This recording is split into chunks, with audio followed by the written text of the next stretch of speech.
माननीय प्रधानमंत्री जी से करबद्ध आग्रह कि वो ग्लोबल बुद्धिस्ट समिट 2023 को संबोधित करें, हम सबका मार्गदर्शन करें। माननीय प्रधानमंत्री महोदय।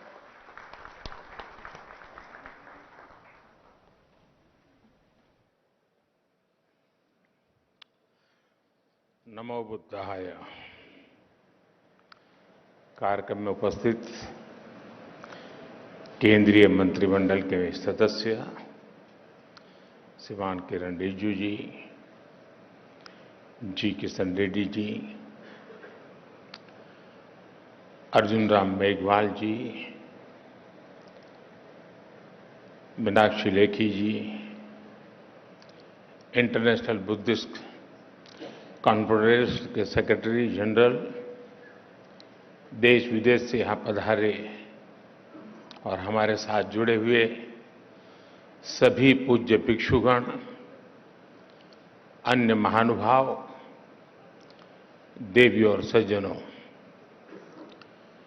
ग्लोबल बुद्धिस्ट समिट के इस पहले आयोजन में आप सभी दुनिया के कोने कोने से आए हैं। बुद्ध की इस धरती की परंपरा है अतिथि देवो भव, अर्थात अतिथि हमारे लिए देवता के समान होते हैं।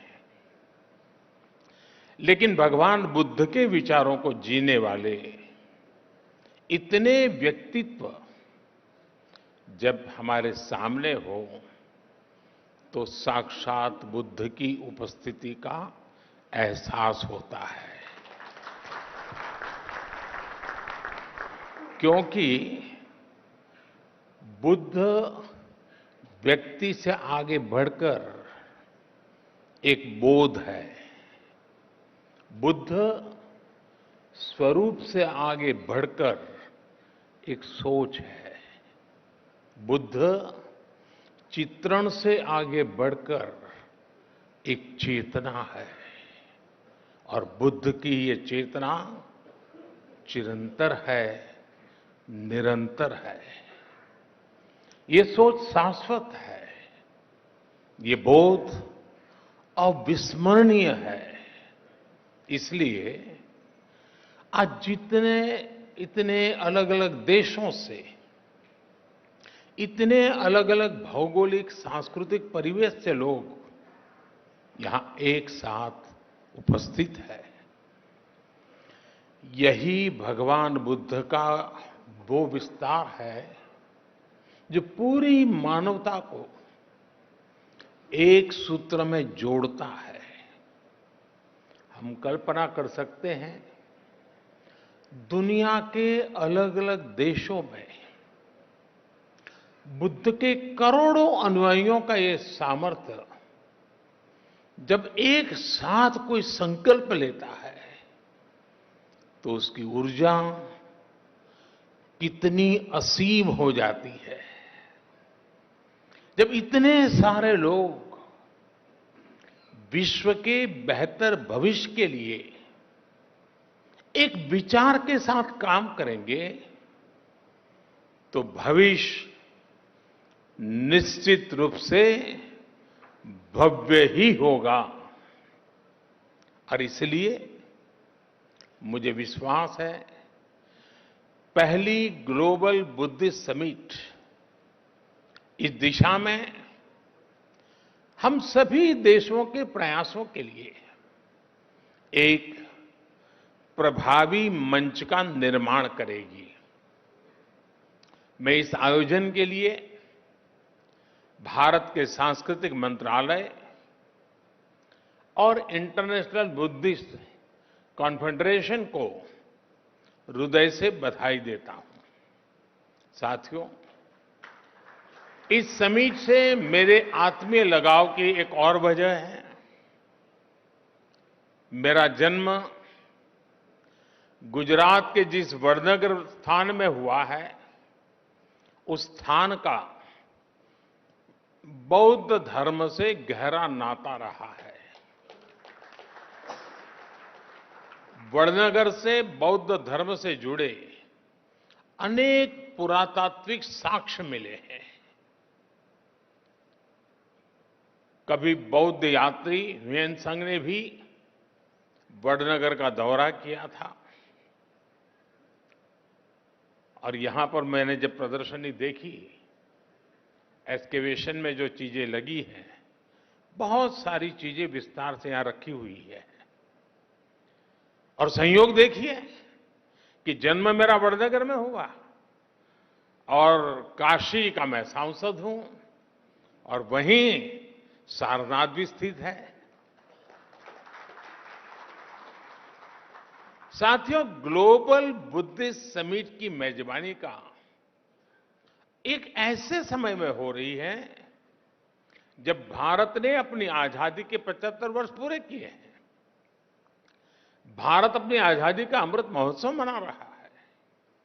इस अमृत काल में भारत के पास अपने भविष्य के लिए विशाल लक्ष्य भी है और वैश्विक कल्याण के लिए नए संकल्प भी है। भारत ने आज अनेक विषयों पर विश्व में नई पहल की है और इसमें हमारी बहुत बड़ी प्रेरणा भगवान बुद्ध ही है। साथियों,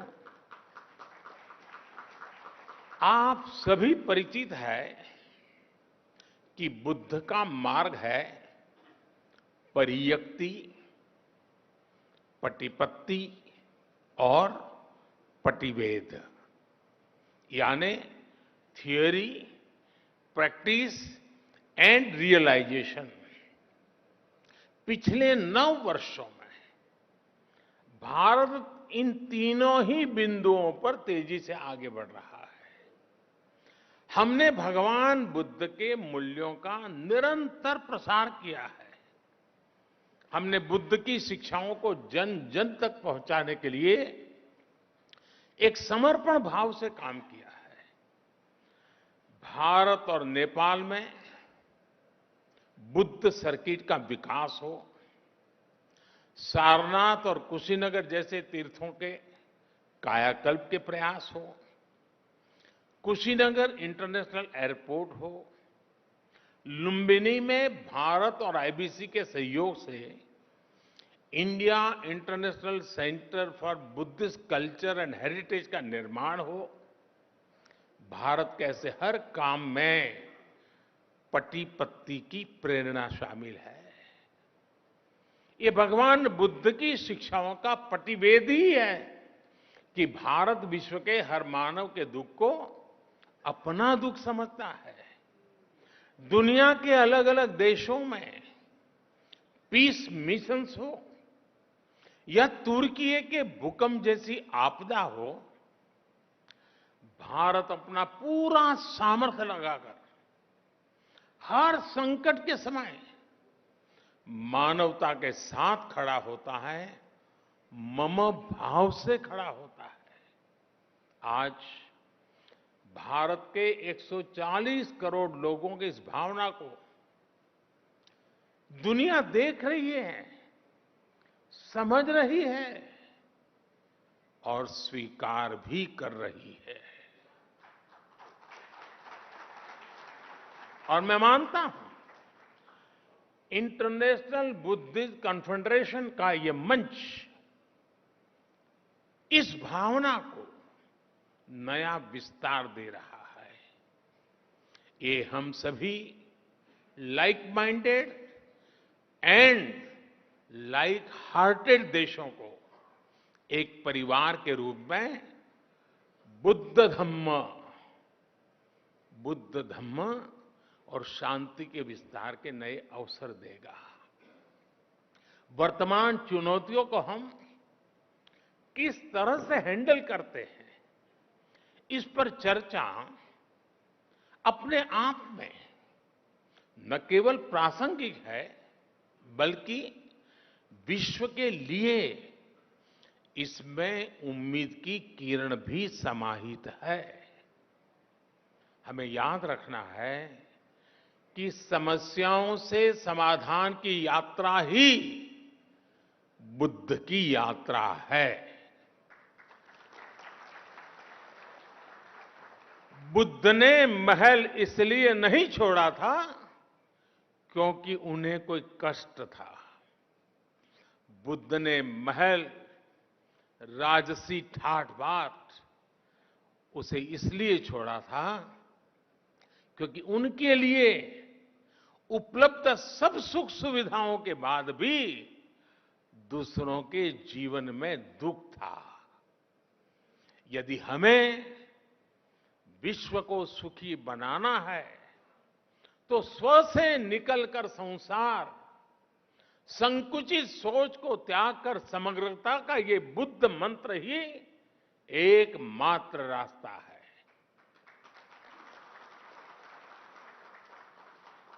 हमें हमारे आसपास गरीबी से जूझ रहे लोगों के बारे में सोचना ही होगा। हमें संसाधनों के अभाव में फंसे देशों के बारे में सोचना ही रहेगा। एक बेहतर और स्थिर विश्व की स्थापना के लिए यही एक मार्ग है, यही आवश्यक है। आज ये समय की मांग है कि हर व्यक्ति की, हर राष्ट्र की प्राथमिकता अपने देश के हित के साथ ही विश्व हित भी हो, ग्लोबल वर्ल्ड इंटरेस्ट भी हो। साथियों, ये बात सर्वस्वीकार्य है कि आज का ये समय इस सदी का सबसे चैलेंजिंग समय है। आज एक और महीनों से दो देशों में युद्ध चल रहा है, तो वहीं दुनिया आर्थिक अस्थिरता से भी गुजर रही है। आतंकवाद और मजहबी उन्माद जैसे खतरे मानवता की आत्मा पर प्रहार कर रहे हैं। क्लाइमेट चेंज जैसी चुनौती पूरी मानवता के अस्तित्व पर आफत बनकर मंडरा रही है। ग्लेशियर्स पिघल रहे हैं, इकोलॉजी नष्ट हो रही है, प्रजातियां विलुप्त हो रही हैं। लेकिन इस सब के बीच हमारे आप जैसे करोड़ों लोग भी हैं जिन्हें बुद्ध में आस्था है, जीव मात्र के कल्याण में विश्वास है। ये उम्मीद, ये विश्वास ही इस धरती की सबसे बड़ी ताकत है। जब ये उम्मीद एकजुट होगी तो बुद्ध का धम्म विश्व की धारणा बन जाएगा। बुद्ध का बोध मानवता का विश्वास बन जाएगा। साथियों, आधुनिक विश्व की ऐसी कोई समस्या नहीं है जिसका समाधान सैकड़ों वर्ष पहले बुद्ध के उपदेशों में हमें प्राप्त न हुआ हो। आज दुनिया जिस युद्ध और अशांति से पीड़ित है, बुद्ध ने सदियों पहले इसका समाधान दिया था। बुद्ध ने कहा था, जयन वेरन पसवती, जयन वेरन पसवती, दुखन सेति पराजितो, उपसंतो सुखन्न सेति, हित्व जय पराजय। अर्थात जीत वैर को जन्म देती है और हारा हुआ व्यक्ति भी दुख की नींद सोता है। इसलिए हार जीत, लड़ाई झगड़ा इन्हें छोड़कर ही हम सुखी हो सकते हैं। भगवान बुद्ध ने युद्ध से उबरने का रास्ता भी बताया है। भगवान बुद्ध ने कहा है, नहीं वेरेन वेरानी सम्मंतिध उदाचन अवेरेन च सम्मंति एस धम्मो सनातनो। अर्थात वैसे बहुत बहुत बड़े कम शब्दों में बात बताई है, वैर से वैर शांत नहीं होता है, वैर अवैर से शांत होता है। भगवान बुद्ध का वचन है, सुखा संज्ञस्य सामग्री समज्ञानम तपो सुखम। अर्थात संघों के बीच एकता में ही सुख समाहित है। सभी लोगों के साथ मिलजुल करके रहने में ही सुख है।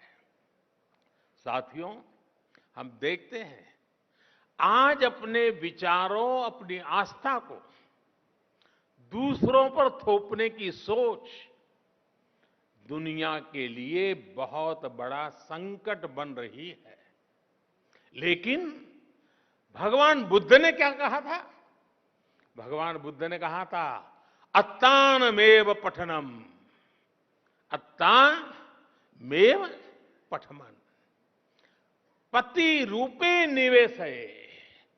यानी कि पहले खुद सही आचरण करना चाहिए, फिर दूसरे को उपदेश देना चाहिए। आधुनिक युग में हम देखते हैं कि चाहे गांधी जी हो या फिर विश्व के अनेक लीडर्स, उन्होंने इसी सूत्र से प्रेरणा पाई। लेकिन हमें याद रखना है, बुद्ध सिर्फ इतने पर ही नहीं रुके थे।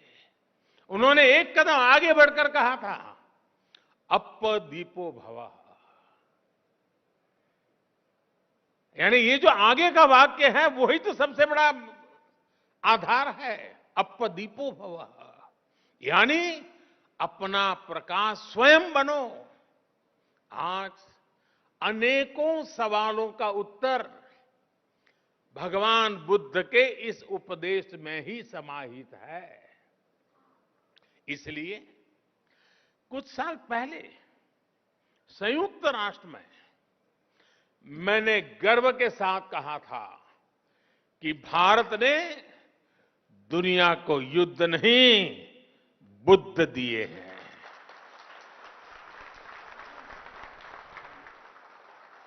जहां बुद्ध की करुणा हो वहां संघर्ष नहीं, समन्वय होता है।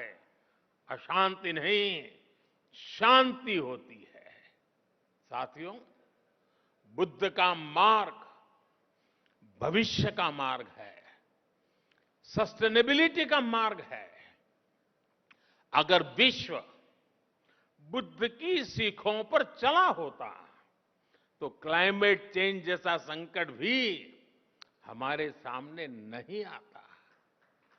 ये संकट इसलिए आया क्योंकि पिछली शताब्दी में एक देशों ने और कुछ देशों ने दूसरों के बारे में, आने वाली पीढ़ियों के बारे में सोचना ही बंद कर दिया। दशकों तक वो ये सोचते रहे कि प्रकृति से इस छेड़छाड़ का प्रभाव उनके ऊपर नहीं आएगा। वो देश इसे दूसरों के ऊपर ही डालते रहे। लेकिन भगवान बुद्ध ने धम्म पद में स्पष्ट रूप से कहा है कि जैसे बूंद बूंद पानी से घड़ा भर जाता है, वैसे ही लगातार की हुई गलतियां विनाश का कारण बन जाती हैं। मानवता को इस तरह सतर्क करने के बाद बुद्ध ने यह भी कहा कि अगर हम गलतियों को सुधारें, लगातार अच्छे काम करें, तो समस्याओं के समाधान भी मिलते हैं। माव मय्येथ पुण्यस, माव मय्येथ पुण्यस न मन तन आगमिष्यति उद बिंदु निपाते न उदकुंभोपि पुरति धीरो पुरति पुण्यस थोकम थोकमपि आचिनन।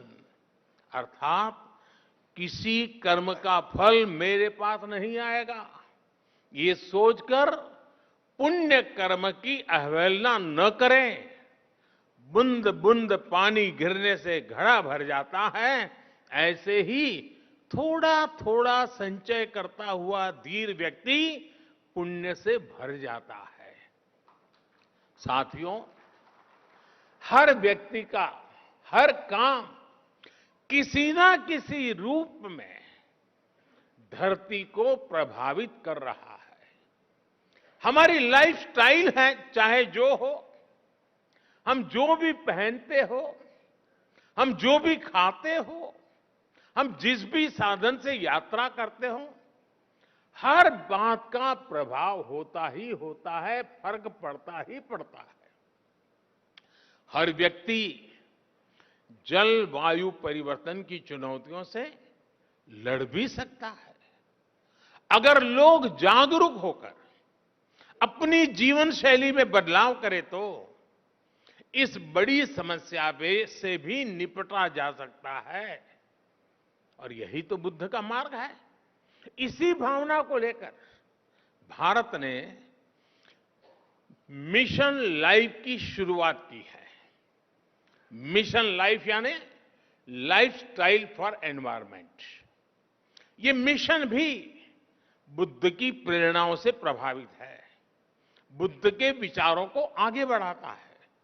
साथियों, आज बहुत आवश्यक है कि विश्व कोरी भौतिकता और स्वार्थ की परिभाषाओं से निकलकर भवतु सब मंगलम, इस भाव को आत्मसात करे। बुद्ध को केवल प्रतीक नहीं बल्कि प्रतिबिंब भी बनाया जाए, तभी भवतु सब मंगलम का संकल्प चरितार्थ होगा। इसलिए हमें बुद्ध के वचन को याद रखना है। मां निवत्त अभिक्कम, यानी do not turn back, go forward. हमें आगे बढ़ना है और लगातार आगे बढ़ते जाना है। मुझे विश्वास है हम सब साथ मिलकर अपने संकल्पों को सिद्धि तक लेकर जाएंगे। इसी के साथ आप सभी को एक बार फिर हमारे निमंत्रण पर यहां पधारने के लिए आभार भी व्यक्त करता हूं। और इस 2 दिवसीय विचार विमर्श से मानवता को नया प्रकाश मिलेगा, नई प्रेरणा मिलेगी, नया साहस मिलेगा, नया सामर्थ्य मिलेगा। यही भावना के साथ मेरी आप सबको बहुत बहुत शुभकामनाएं हैं। नमो बुद्धाय।